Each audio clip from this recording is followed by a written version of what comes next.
Good day to all employers in Hong Kong. My name is Melissa P.B. Breguli, 39 years old, married, have three children, ages 16, 12, and 8. I am from the Philippines. I work as a helper for 4 years locally in the country. I serve 4 members of the family, 2 adults, 1 child, and 1 newborn baby.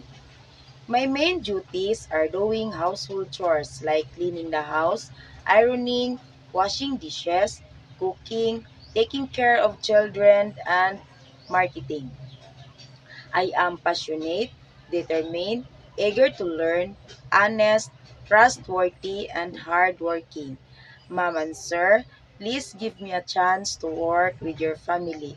Thank you and God bless.